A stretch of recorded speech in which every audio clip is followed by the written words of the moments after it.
Excellent. Welcome back to the Sports Ranter Nation, and congratulations to my man Nick.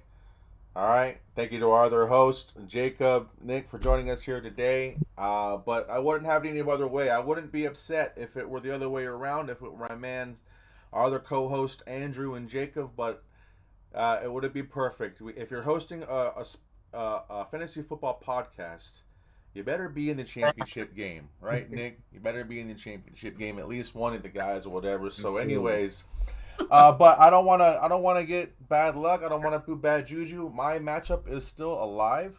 Thank you, Seth, for joining us. Damn. David Seth is committed, bro. I love it. I love He it. gets he gets the ding and he says sends it. You know what I mean? Yeah, hell yeah. Yeah, I love it. So I appreciate. So here it is. The matchup is still live. I'm up 34 points with with the the Packers defense still going tonight against the Saints. It's far fetched, but hey, my Falcons got 30 points yesterday, so anything can freaking happen. And I think Nick already nails it in the bag. Nick won 100%, 174 to 132. And this is going to solidify our championship bracket. Like I said, the winners, it looks like so far it's going to be Ben versus Nick. Nick being last year's champion, going back to back. Let's go. Back to back commissioner. Holy smokes, that doesn't happen often. And Ben, I make my return. It's been about 5 years, I think, but I come back to the championship game after about 5 years. So it's going to be a solid run. I'm excited. So anyways, Jake, Drew, Nick, thanks for being here today.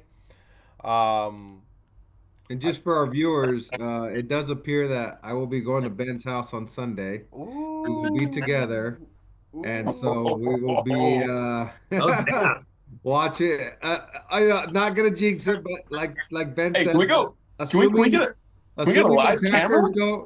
Packers don't score 35 points. I know, you guys are doing that. You guys are keeping that private, like no bar, nothing for people to join, nothing. Damn. Yeah, it's we like our sons to get together and stuff, so our sons will be able to play and stuff, and so we'll be together watching the matchup. Badass.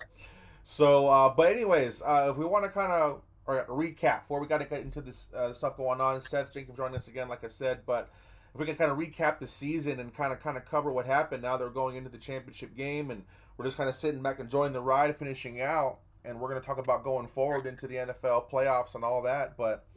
Looking back, it looks like the running backs kind of reclaimed their spot and relevancy, and it has always been my argument that they never really did, right? They were always important. They were always there. That's why we kind of never changed our... But one big theme this year is you can see that usually the guy was stacked with running backs, and if he was winning his division or if he was in the championship game, and so...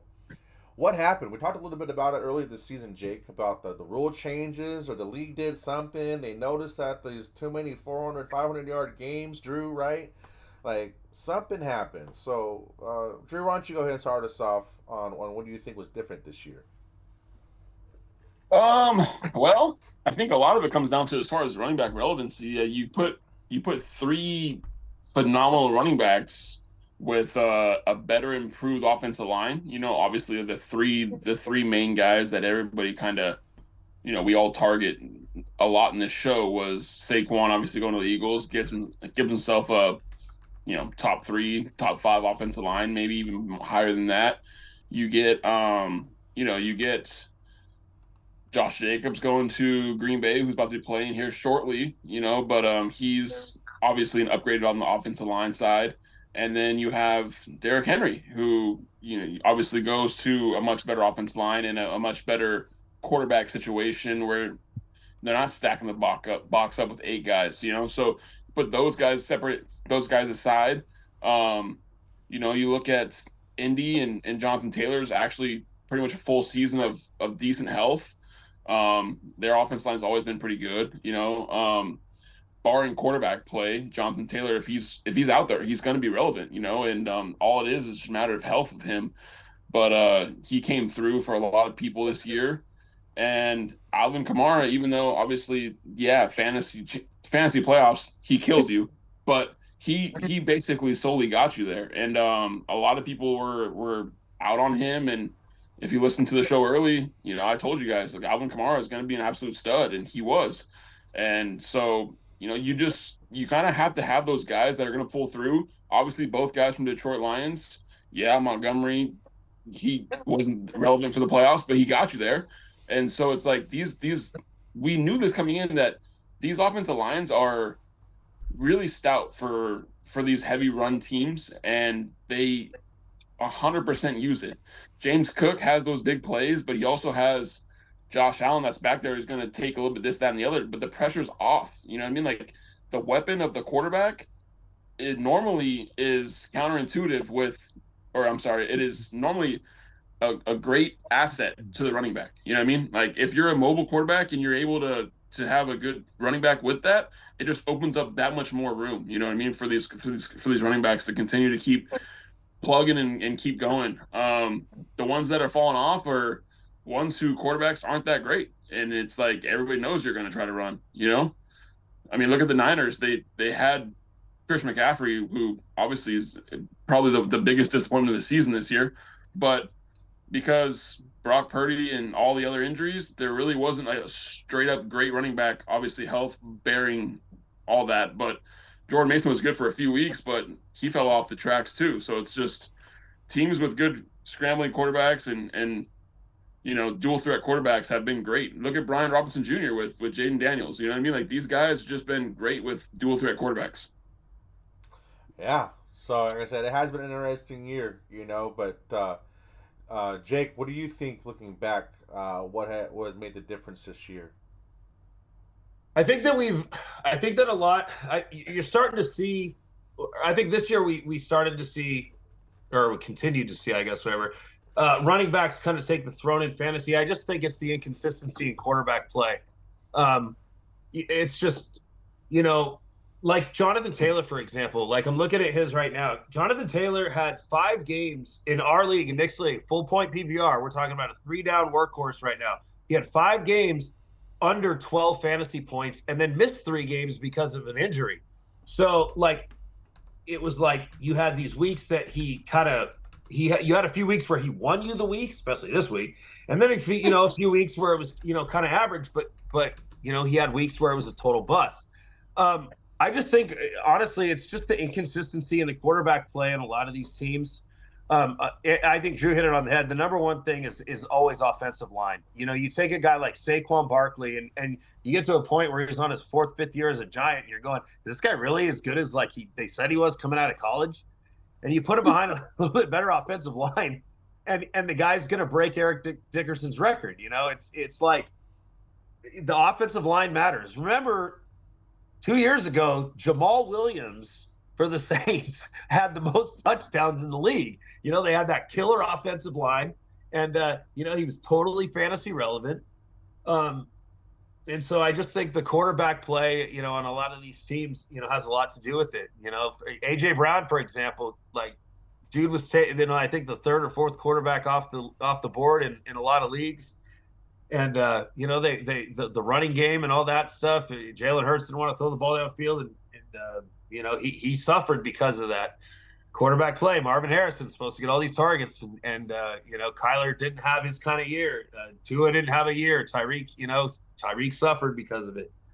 So I do think it's a big part of it's just the NFL's in a transition right now where a lot of these legends are, retired and have moved on, and a lot of the rookies that in the last few years haven't worked out or are still trying to find their system. And I think Bryce Young, thank God, it's like that guy looked like a total bust and everybody was writing him off. And now he's looking pretty good. We just got to give him a little bit of time, But NFL is just kind of in that transitional phase.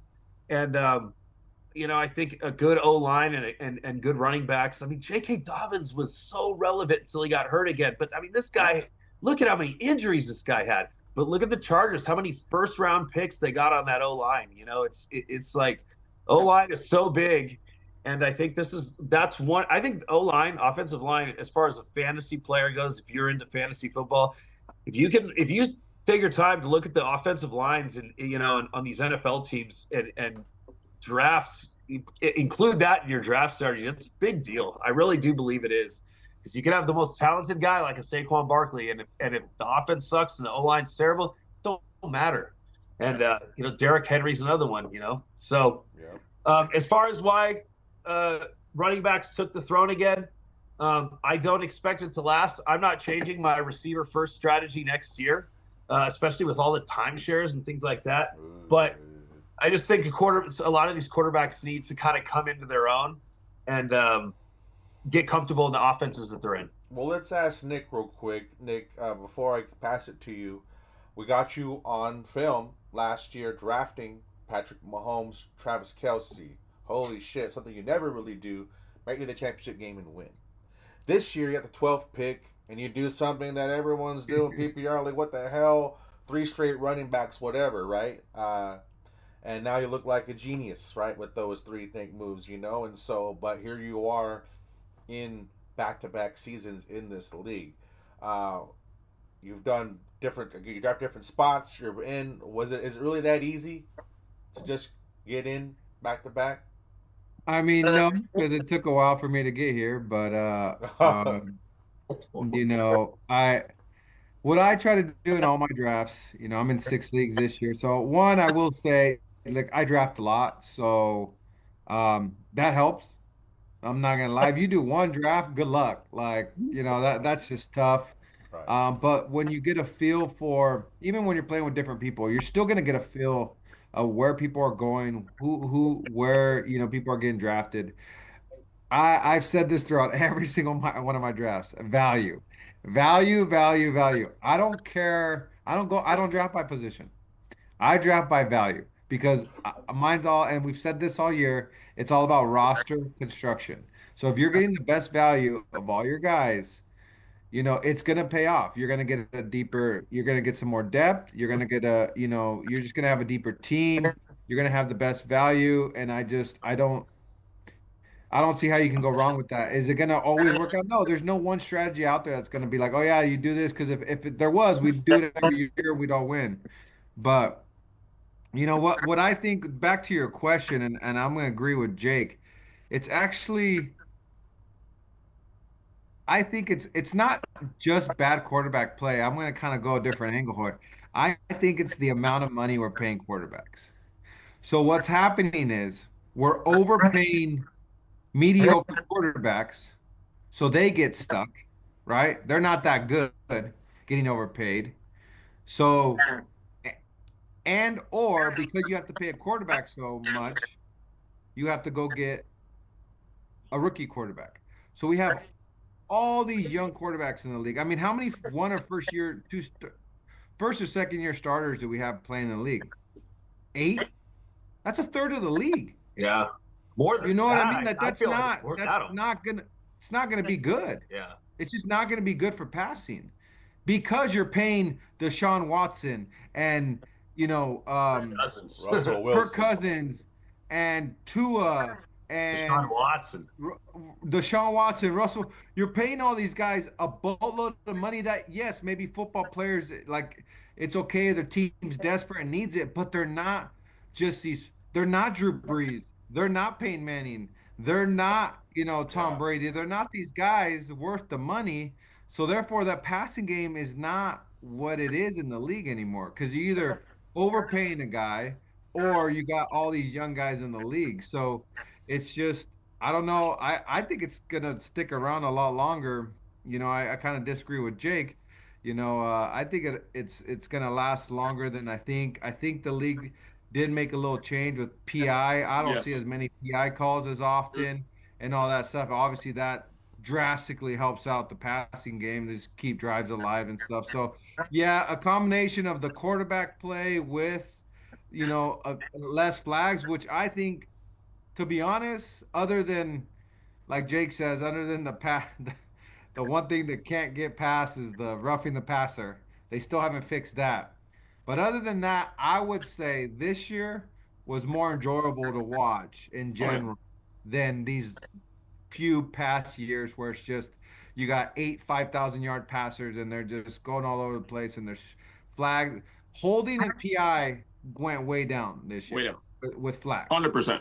So to me as a fan, even though, they could call 50 more holding calls for Max Crosby, it's still a more enjoyable game to watch when there's just the refs stay out of it. And I think that's what's boosted the running game a lot more. No, I think it's an interesting point because we all saw the effect with the running backs.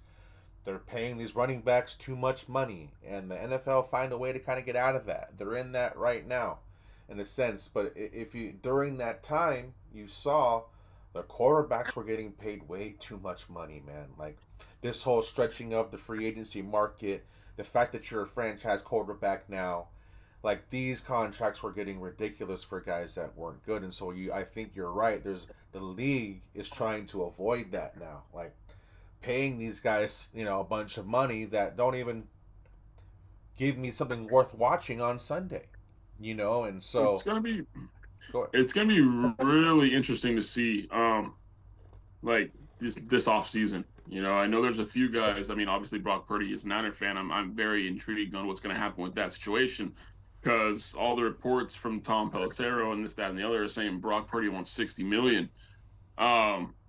Yeah, it's gonna be extremely interesting, right? I mean, obviously you have a team that everybody knows the Niners have weapons, right? So it's like, you're a product of your system, Kyle Shanahan, you're a product of, what you have on the field, this, that, and the other. Like, yeah, Brock Purdy hasn't had many like pieces around him, and he's still somewhat decent. I would say he's still like a top 15 quarterback, but it's like, do you pay a top 15 quarterback $60 million? And it's really interesting to me because, I mean, obviously, yeah, like there are guys out there going to be out there. I'm assuming Kirk Cousins is going to be released. So it's like, if you're the Niners, it's like, okay, what do you do in the situation? Do you go and pay Kirk Cousins $37.5 million? Or do you go ahead and give Brock Purdy the $60 million? It's really an interesting thing because, or even Sam Darnold. Like, is Sam Darnold, like, what are they going to do with Sam Darnold in Minnesota, right? I mean, if he's 13-2, I'm curious on your guys' take more about Sam Darnold than Brock Purdy because he's 13-2. The guy's had like I think 12 games of over 100 plus QBR rating. Like, the dude has been phenomenal. Yeah, he has Justin Jefferson. Yeah, he has Jordan Addison. Aaron Jones has been decent. It's like, do you go and reward this guy and give him 40 plus? He's probably gonna want more than that. He's probably gonna want like 50 to 60 million. Like, he's still young. What is he, 27, 28 years old? Like, I don't think he's that old. Is there gonna be a team that's willing to pay that much money? They're better. Like, what's your guys' option? Like, what's your guys' opinion on that? Like Sam Darnold, like if I was the Vikings, I would pay him more. I would pay him his 30-40 million a year, whatever the case may be. Remember this, the Seahawks did this with Geno Smith after he had one good season, and now we're kind of scratching our heads.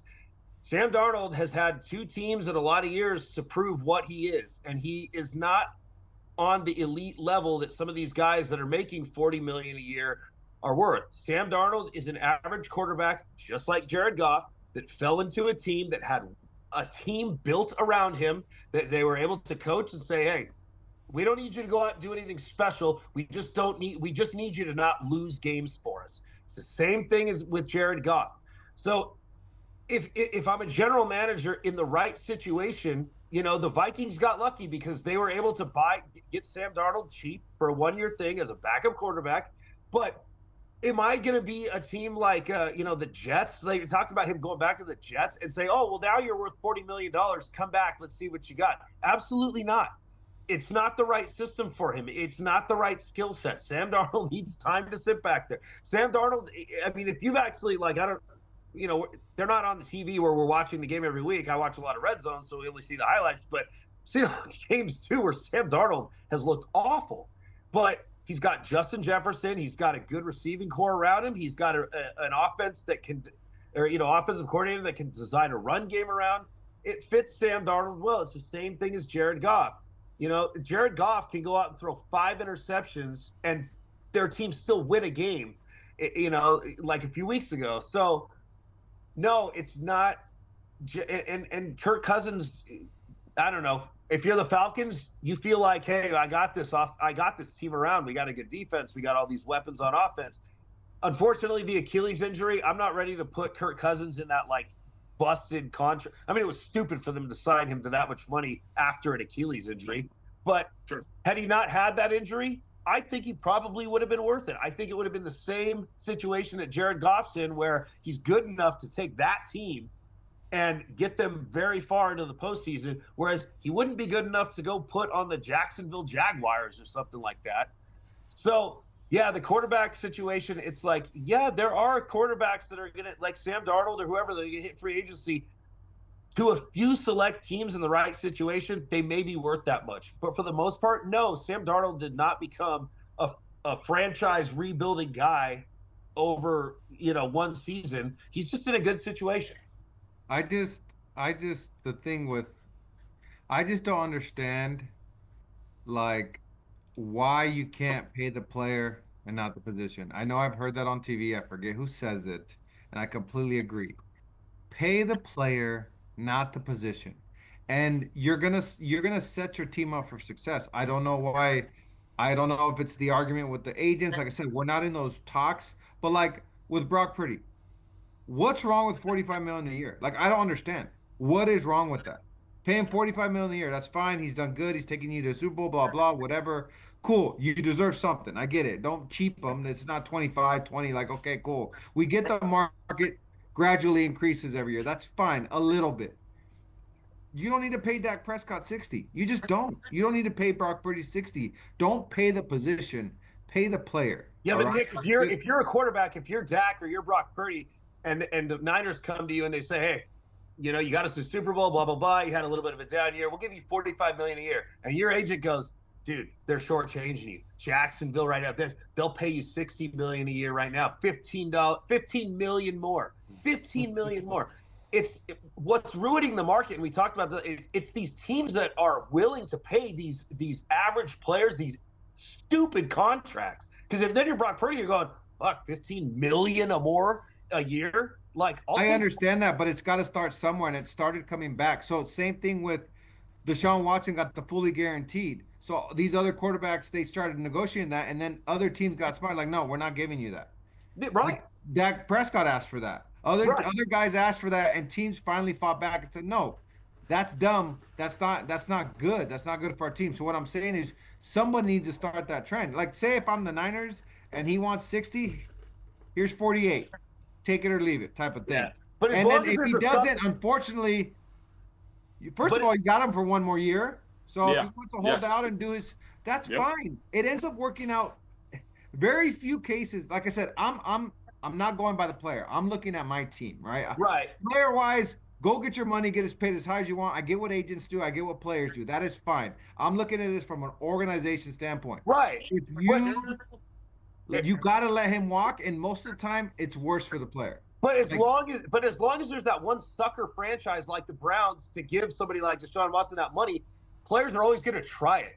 And that's fine. But like I said, if I was the Niners, if Purdy wants 60, bye. Yeah, I do agree with that. The thing is, though, like you say that to Purdy, as an organization now, and especially Purdy's a perfect example because we spent all last season debating about whether or not he's worth it, blah, blah, blah, this and that. Right now, it looks like the way Sam Darnold's playing, he could go in there and do just as good a job. So you may say to Purdy, hey, you're not worth 60. I don't. But okay. Again, I don't think so, because what people don't realize is Sam Darnold, and this is with me, I think Kevin O'Connell is a hell of a coach. Me too. I think Kevin O'Connell does not get the credit as much as he should. I'm not selling Sam. What I'm saying is if you say, well, Brock, we only want to offer you 40, and then down the street, the Jaguars or the Raiders or somebody say, well, we'll offer you 60. The thing with the 49ers now is you got a quarterback that it's still like, is he worth it? Is he not? Is he worth it? But if he leaves, we're starting all over again. And it's like, sometimes it may be worth the extra money you pay these quarterbacks to, rather than start all over and have to go to a rookie where you're in a Trey Lance situation. I mean, it depends. I guess you got to look at the age of your team, and there's a lot of more concepts with that. But in my mind, you keep using the Niners, I'll use Dallas. So absolutely. I'm just saying. They won like 5 games in a row. Huh? Cooper Rush, they won like 5 games in a row. They look better now. I know, but you're proving my point now. No, because in the open market, Dak was gonna get 60, so Jerry Jones is like, I better pay him 60, and I think they're worse off. Right. It happens, but like, so that's what I'm saying. As Jerry Jones or as the Niners or as an organization, I'm like, sorry guys, that's gonna hinder my team for 6 more years, and I can't do that. Like, because you're not that player. Again, right. If this is Patrick Mahomes, Josh Allen, like, again, pay the player, not the position. Sure. If it's them, you got to pay them. Pay them whatever the hell they want. Yeah. You're not Lamar Jackson. You're not moving off of those guys. I'm not talking about those guys. We're talking about that second tier that they've shown flashes. They're good, but can they carry a team by themselves? You don't really know. You don't mortgage the franchise on guys like that. You're always gonna have these idiot GMs though that take the gamble and look, to be honest, let them be the Jags. Let them keep being the Raiders. That's why they are who they are. You're the Niners. You have found a way to win. You have a good GM, good coach, good everything. We will figure it out. I get it. Go do you. You're going to go to the Raiders and keep losing. Hopefully not, but that's what's going to happen. Yes, you're making your money, but you're not going to win a Super Bowl. So I get it. Let's try and hone this in a little bit because that I know it gets a little exciting. We got no time. We got no time limit. I know, but Drew. So that's perfect. This kind of, we were talking more on the fantasy level. It is for most people, fantasy is kind of over, right? But it means hence the vacation here. Hence the vacation. That's we're on vacation now. Background. But while you're on vacation or while you're kind of ending towards, some of you are already looking forward to the next year and anticipating some things that are happening and in many ways looking forward to that. And so I want to pass that to you. Please pass it on to the other guys as you go. What's something that you're looking forward to now into looking forward to next year? I mean, there's always the draft situation, see who's gonna fall where. I'm not really a huge fan of rookie quarterbacks, but I am really intrigued. There are some quarterbacks this coming up that I really do like. I really do like Cam Ward. I think I'm curious on where Shedeur Sanders goes, depending on team wise. But like those guys are always going to pique my interest for sure. Rookie quarterbacks are always kind of fun, just like to predict where they're going to go. Are they going to be good? Are they not? And I feel like a lot of us, we have these critiques that we kind of like to look back on. You know what I mean? Like, I thought Bo Nix was gonna be pretty solid, and Bo Nix has been pretty legit. So it's just like it's one of those things where it's like, how right are you? You know what I mean? Like, how can you predict a playmaker on that squad that's gonna be good? You know what I mean? Like that for me is like the biggest thing. Like a rookie quarterback, everybody's kind of shaky on the rookie quarterback, but with this stud, are they gonna be elite? You know what I mean? Like nobody really thought Terry McLaurin was gonna be top 5 receiver with Jaden Daniels. But if you're able to predict that, you're going into your you're going into your mocks, or you're going into your drafts with, you got to shoot your shot on it. But if you are sold on this player going to this system and going into this, offensive coordinator and working with these weapons, that's something in your back pocket that you have right there. You know what I mean? So paying attention to the draft, paying attention to all this stuff, it's always cool. But for me, it's just, at this point, I just want to watch football more. You're seeing what teams have. There are some teams that obviously are bad, but they're letting these young guys play. This is when, honestly, when you're out of playoffs and fantasy playoffs, it kind of makes everything so much bigger, right? Because now you're looking at everything. Like Kendrick Miller tonight, or Kendrick Miller, I think, the Saints are playing tonight. What does he got? What's the juice on him? You know what I mean? Like, what are the juice on some of these guys that you don't really look at because you're so focused on your fantasy team that you're not looking at everyone else in the league? So it's like really kind of just look into what's trending, what's going on, who's falling under the radar into next year's stuff. Like the Ray Rice, or sorry, not Ray Rice, but Rashid, thank you, Rashid Rice last year on the Chiefs kind of broke out late. Everybody was like, obviously he has these off-season things, but like early in the season, he was an absolute monster. Yeah, he had an injury, whatever, but like these are the guys that you need to look into going into your next year's draft. Like, hey, did this guy had a late breakout? I want to, highlight this guy next year into the stuff because this is where these rookie receivers, these guys that really start breaking out towards the end of the year is where it really happens. Is around this time because they're getting the most playing time.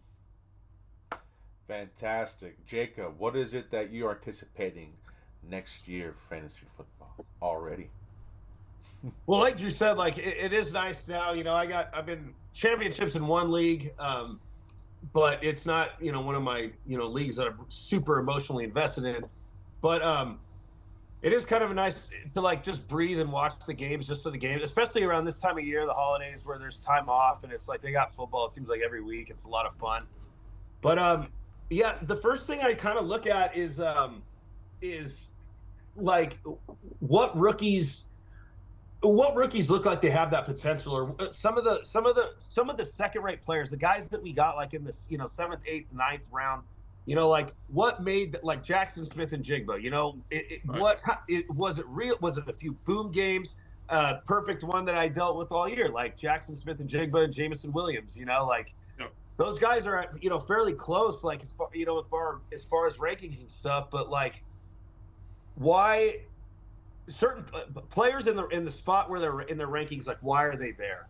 And that's a big one. And then like some of the younger players, like Jalen McMillan is a perfect one, for example. Like I feel like he's the Rashee Rice, where it's all of a sudden now we're hearing his name, he's showing up more and more, he's scoring points, and it's like. He was hurt earlier in the year. So it's just time to kind of take a look at some of these players where obviously, Saquon Barkley probably be number 1, Derrick Henry probably number 2. Like we already know that, but what are some of these second, third tier players that made a big difference? Everybody, is going to go into next year's draft. Like Brian Robinson, had a great year, but right now he's outside an RB2. He's like, I think he's like the 26th RB. Like he really fell off, So it's kind of just like figuring out like what's the real picture with some of these guys. I do like the rookie drafts and to see but it's more on the side of like what NFL teams are prioritizing. I said this on this podcast and to a lot of people, in my circles that I talk fantasy with, like Marvin Harrison Jr., where he was going to the drafts, I would never take him. Never taking a rookie wide receiver that early. And who's the number 1 like rookie wide receiver right now? Brian Thomas. Yeah. It's Brian Thomas, or I think he has the most touchdowns. It might be Malik Neighbors. They're neck and neck. Yeah, but it's like, and look at the quarterbacks for those guys. You know what I mean? Like nobody would have predicted that. So I have a hard time really taking big gambles on rookies for our fantasy drafts, but. You learn a lot this time of the year with some of the rookies that were drafted last year, and it's like now they're getting their shot to kind of see what's up, and so I'm taking a big look at that. I'm interested to see where Marshawn Lloyd, if he's been injured all year, but if he gets in, what they're going to do with him and Josh Jacobs, where that time split's going to be, because Josh Jacobs is going to go really high in drafts next year. Mm-hmm. He's very touchdown dependent, but. Like, are you going to take that gamble if they start playing Marshawn Lloyd the next few weeks and he looks all right? Derrick Henry kind of fell off. He had a big game this week, but 5 weeks in a row, I think he went without breaking 100 yards and all that. Started using Justice Hill a lot more. So you got to start this is a good time if you're out of playoffs to start diving in and dissecting players that you think are going to be relevant next year. Yeah, I agree. It's a unique time, like for instance, just as a Panther fan, even though I know the season's basically over, you're just kind of anticipating those moves. Who's going to identify your team? Who are they going to sign? Who are those pillars? And what really is going to be solidified next year? I'm hoping they're going to solidify those same offensive linemen. They've already got Chuba. So I'm just kind of hoping we can anticipate next year that they're going to have still a good running game. And I'm going to draft accordingly next season. Okay, but Nick. Hold on, bro. Xavier Legette's got to eat some more raccoon. You know what I mean? Oh, my gosh. Some more dollar bill. We need some more dollar bill for sure. You know what I'm saying? More dollar bill. But, Nick, real quick, before I let you go, I'm gonna say real quickly what I'm looking forward to next year Let's go. is the resurgence in the tight end segment, heading with Brock Powers leading in receptions this year. Leading in receptions, you guys. That's out of all running backs, receivers. Brock Powers is leading in reception. Now, I don't know if it's a Darren Waller effect where it's all you got, and it's a combination of all you got and he's so good. But I'm excited for a little resurgence at the tight end next year, so I don't get blown out by picking Sam Laporta early. Otherwise, I probably would have got 9 fucking wins. I probably would have been in the fucking playoffs in Jake's leagues. All right, never mind. What are you looking forward to next year, Nick? Yeah, I love the draft. I love drafting. Like I said earlier, I'm in 6 teams, 6 leagues, so it's my favorite time of year. I love drafting. I love seeing who's gonna fall to me. That's my favorite. Who's falling? And like Jake said, like or Andrew too, like looking at guys that people have forgotten about, Look, I drafted Terry McLaurin. I'm not gonna toot my own horn. I know Jaden Daniels there, but like he's been a mid-round draft pick for 3 years now. So you can still get the value there. That's why I drafted him. I was like, hey, number one receiver, even with the rookie quarterback, he's got to get something. He'll give me double digits a week. That's all I'm hoping for out of a flex or number 3, right? You got to tamper your expectations. Everybody's going for these home run guys all the time, and they end up getting you nothing. Instead of just going with the talent, like trust your eyes, do the eye test, trust your eyes, and obviously the movement. You guys already touched on that. I'm not gonna talk about guys who switch teams. You always got to look at that. Another guy I drafted who's been and it got me because he's had injury problems, which is why I got value for him. But like Chris Godwin, you know what I mean? If he's there with the Bucks again, I don't know his contract situation, but like Jake brought up McMillan, like okay, but do we see him shine if Godwin doesn't ever get hurt, like type of thing. So it's just interested to see, but I love drafting. I love value. That's my favorite. I want to see who's going to fall to me and who I have high on my board and how I'm going to get value out of that. Um, Other than that, you guys touched on everything. Brock Bowers is a monster. I will say everybody didn't want to draft Brock Bowers when I looked at all the because of our quarterback situation. So Ben, even with you saying like, oh, that's all they have. Yeah, that's all they have. And we had Gardner Minshew, Desmond Ritter, and Aiden O'Connell, and he's still putting up these numbers. So, again, I took him as my second tight end, so I don't want to sound like a genius here. I took Evan Ingram first, and then he was still there as an insurance policy. I was like, hey, he's a stud, supposedly. Tight end position sucks. I'll take a gamble on him, and it hugely paid off. Well, Nick, let me ask you this because you guys brought it up. Ben, you said next, you want to solidify your tight end situation, next year and get a guy like Brock Bowers because you drafted Sam Laporta this year and he was a bust. But why did you draft Sam Laporta this year? Because his rookie year, he went out and he was an absolute stud, right? So you're saying next year, we got this rookie and he's going to come out. What are the chances, though, that maybe Brock Bowers comes back to earth when teams start to and I'll add on to this. Jackson Smith and Jigba last year, Seahawks first round pick, and everybody drafted him early, thought he was going to go early. They spent a first round pick, blah, blah, blah. Didn't do shit. This year, everyone forgets about him, and now all of a sudden he's a big value because rookies aren't exactly the best thing to draft sometimes. So what do you guys, what's your realistic expectations with Brock Bowers? I will say one thing. Hold on, Ben. I'll let you go. It's real quick. I wasn't a big buyer on Sam Laporta only because he didn't have the yards. So he had 86 receptions for 800 yards. Okay, it's good for a rookie, but like when you look at his efficiency and he ended up having 10 touchdowns, which is what really put him over top. That's what it was. It wasn't like he was just beating his guy and he was a monster, mismatch nightmare. That just wasn't what he was seeing. Where Brock Bowers, he's already got 100 and something receptions. Like you don't get 100 receptions just willy nilly, and he's over 1,000 yards already. Like I don't know. I think the stats are a little different now. Am I gonna reach and draft him in the second or third round? I don't do that. So that's just me. You guys can. I don't, but Just and the just to one be year I did it clear, with Travis Kelce, I won, but I don't think I'll do it again. and just to be clear, I'm not anxious to go Brock Bowers #1 overall. I'm anxious for the tight ends to be relevant again as a whole. So my draft strategy can be more cohesive like it should have been.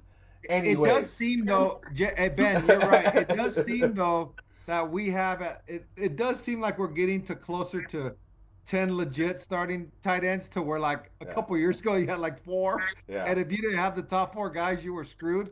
Yeah. It doesn't seem that bad as it once I'm was. anticipating a return on that. So I'm looking forward to. Go ahead, Drew, before we move on.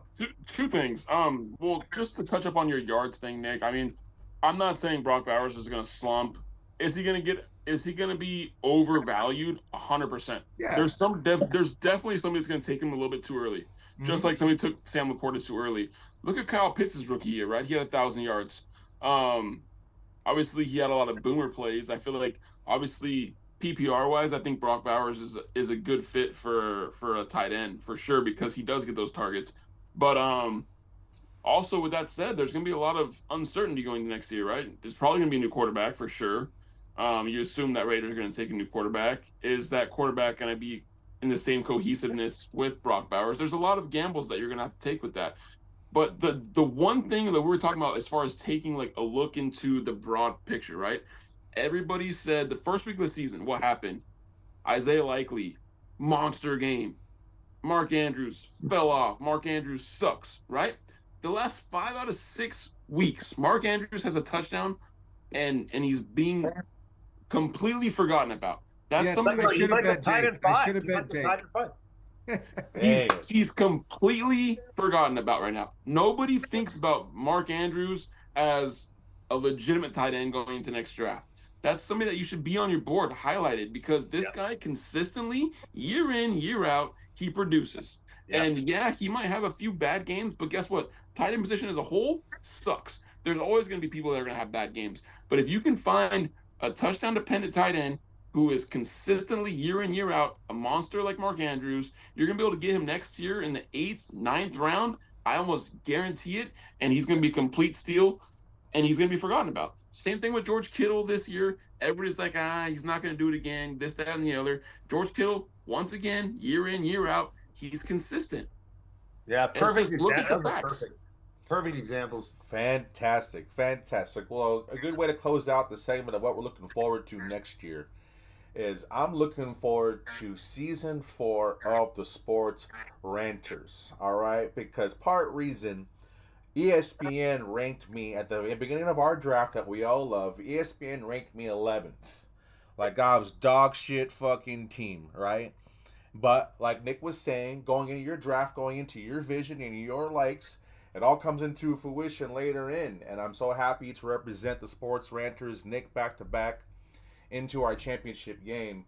But I'm looking forward to watching more Sports Ranters, getting more viewers, and helping them get to their championship games, you guys, because we're fully loaded here with what you need to win. So, but to close out this situation, because fantasy football is over, we're still gonna keep trucking till draft day, till draft day, guys. The end of April is the plan for season 3. But that means we got to cover what's happening in the real league. So we're gonna cover right now the NFL playoffs, anticipating that. So let's go ahead and bring up the picture of who is already clinched. Excuse me, what happened here? There it is. Excellent. Hope you guys can see that here.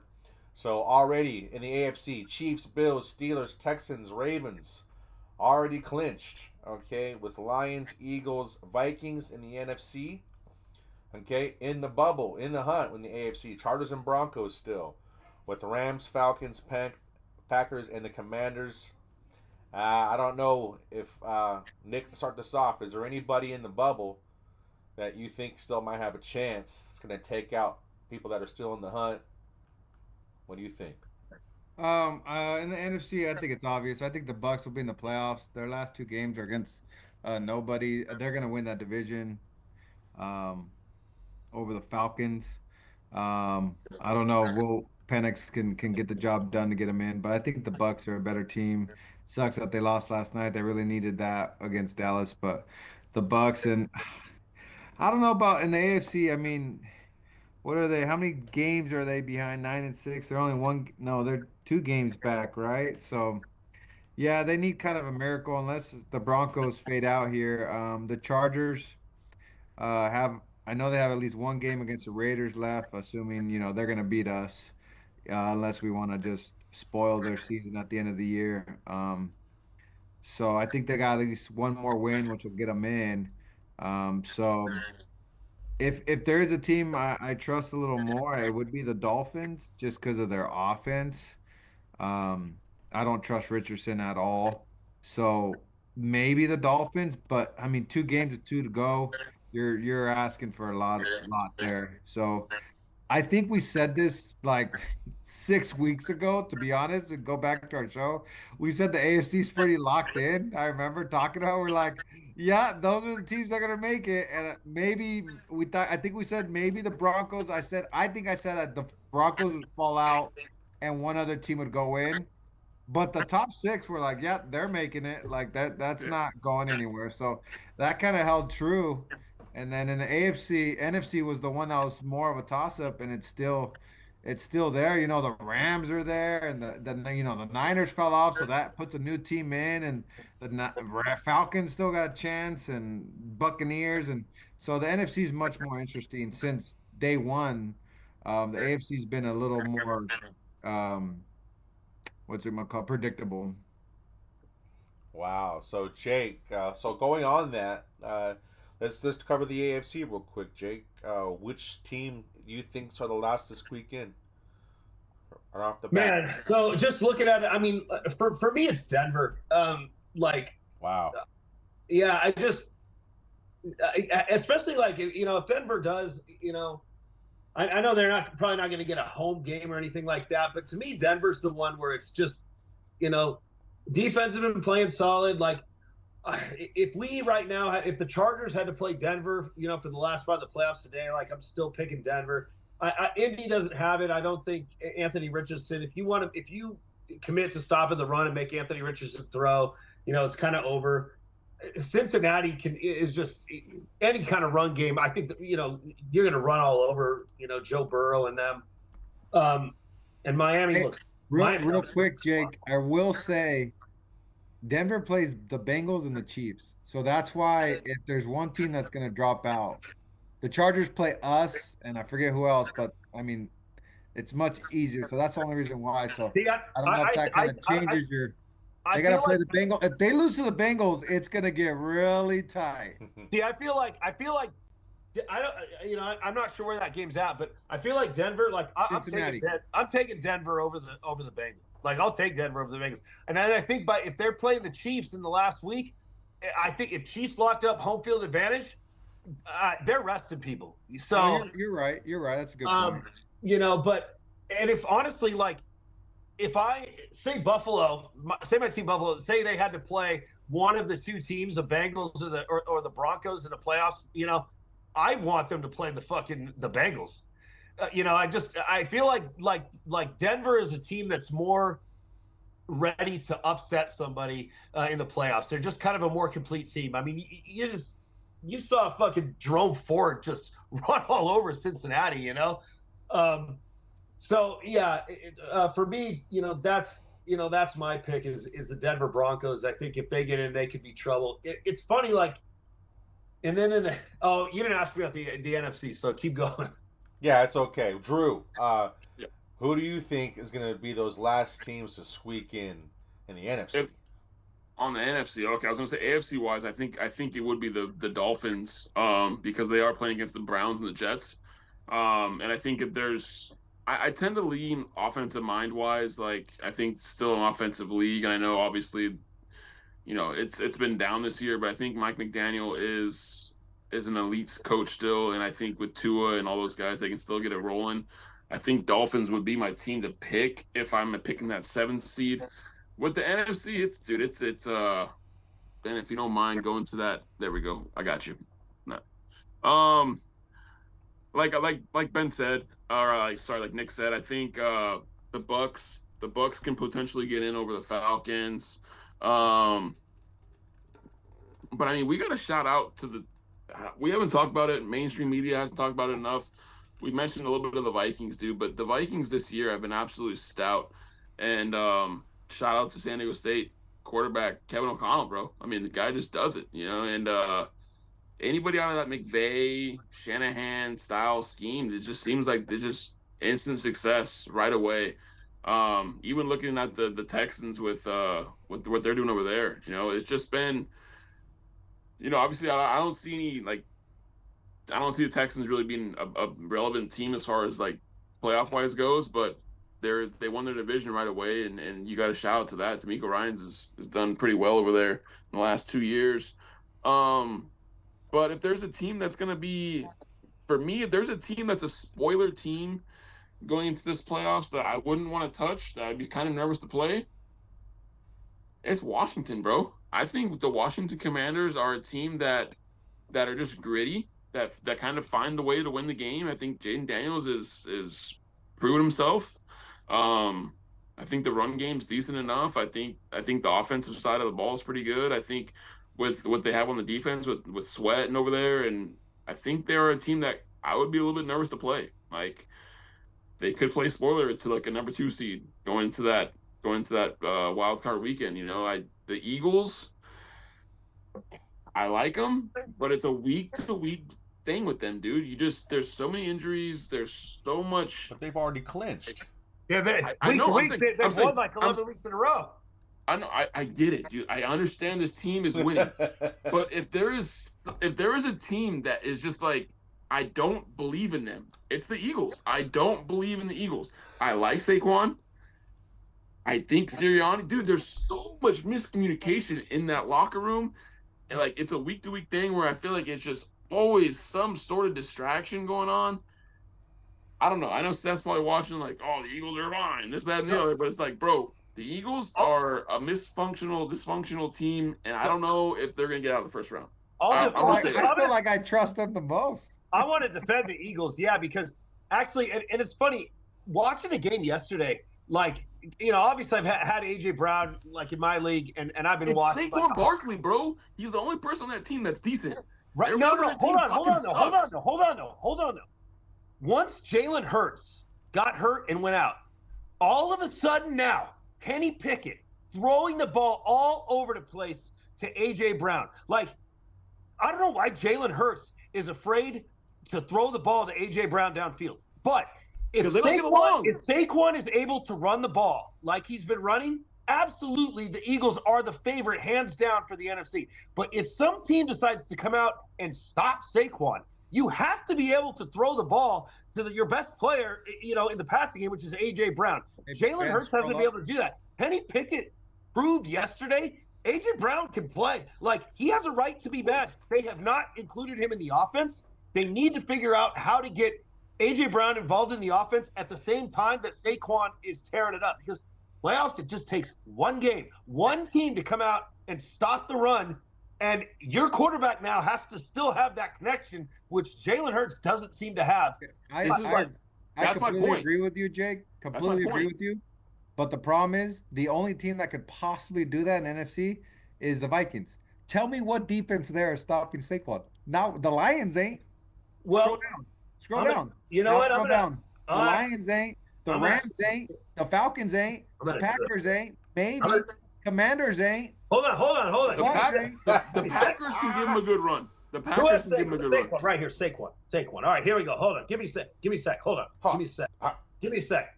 All right, Saquon. Let's see. Okay, he's had a few bad games.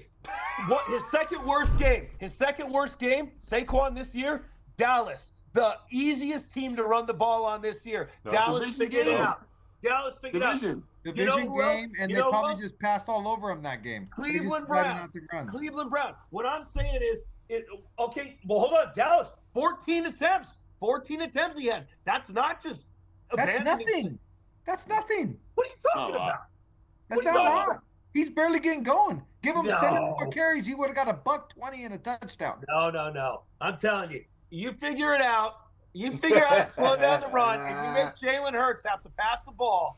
You better have a connection with A.J. Brown, because look, I'll just tell you this. Against Washington, a playoff team, he got 30 4 points and 31 points. Okay. Against Right. Killed Baltimore, Washington. he got 20 points. Against Rams, who's a playoff team, he got 54 points. Pittsburgh, 19 rushes, 65 yards. Okay, that's Dallas, the AFC. 14. That's the Giants, AFC. I said, tell me someone in the NFC that's gonna stop him. It ain't gonna happen. Tampa Bay. Tampa Bay. Maybe. Maybe. He got numbers right now. he got 10 carries for 84 yards. He averaged 8.4 yards a carry against Tampa Bay. One He team just didn't besides get in the end Minnesota. zone. One team besides Minnesota in the NFC, the one team that could upset the Eagles, I'm telling you right now, the one Bay. team that could upset the Eagles besides Minnesota is the Rams. Rams. No, fucking Rams. Guarantee it. Yep. I don't think Matt honestly, Rams have the passing games to put up points and make Jalen Hurts have to pass the ball. Matt Stafford's played atrocious for like weeks. He's been fucking awful. He just put up 44 points against Buffalo. Kyron Williams is their savior right now because Matt Stafford's looked fucking horrific. 44 points against Buffalo. That's against one team, but it's like, dude, the dude has played horrible this season.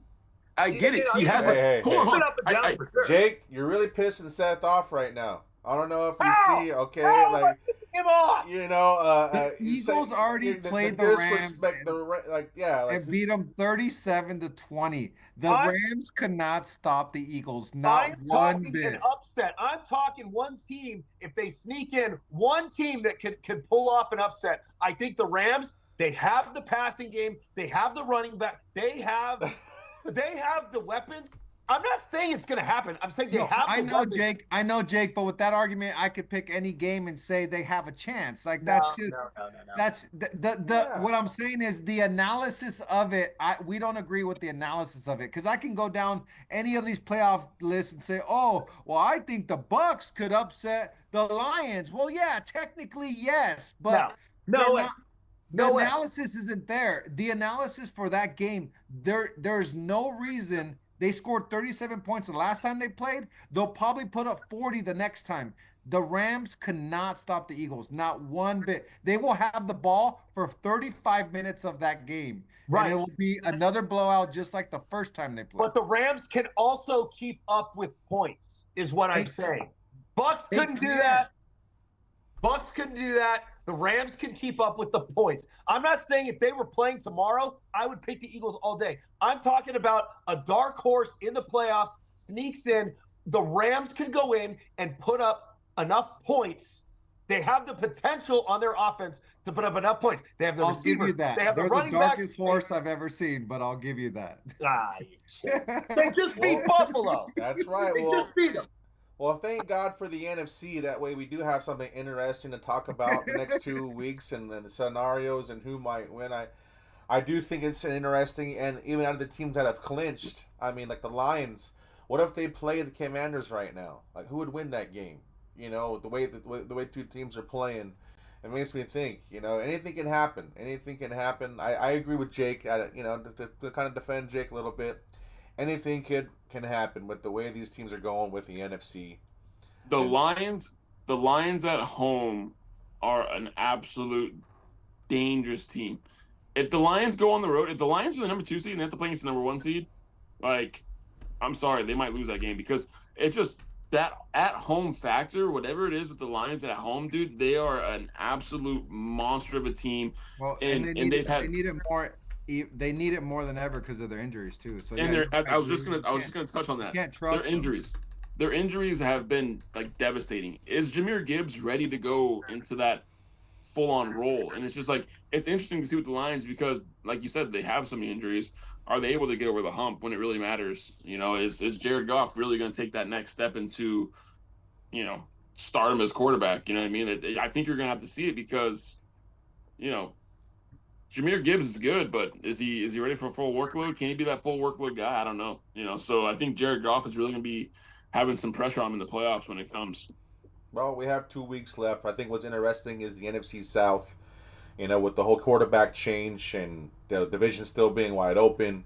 We'll see who lands in. I think it's only going to be one team. I don't know if the other team will make the hunt or the wild card. But we're gonna see, and like Nick mentioned earlier, we're gonna be together. Hopefully, I don't know where it's at the game right now for Monday Night Live with the Packers, but hopefully we're anticipating a Nick versus Ben championship game next week. No need. Wait for that. Yeah, we pray for that. It's a good representation of our podcast here. I want to say thank you to Nick, to Jake, and to Drew for joining us here every week, all season long. And it's just an honor to do that here with you guys. But we'll be with you, and we'll catch you guys live. We'll figure out when we're going to be on next week because of the holiday. But with that being said, until next time, peace be the journey, you guys. Good luck, and Merry Christmas, and peace to you all. Merry Christmas, folks. Nick, what I'm saying right now, okay? This week, okay? Philly plays Washington. Washington wins by 3 points. You're telling me that Matt Stafford, to all his experience, is going to do work can do that much worse than Jaden Daniels? You're telling me Puka, Cooper Kupp, Kyron Williams is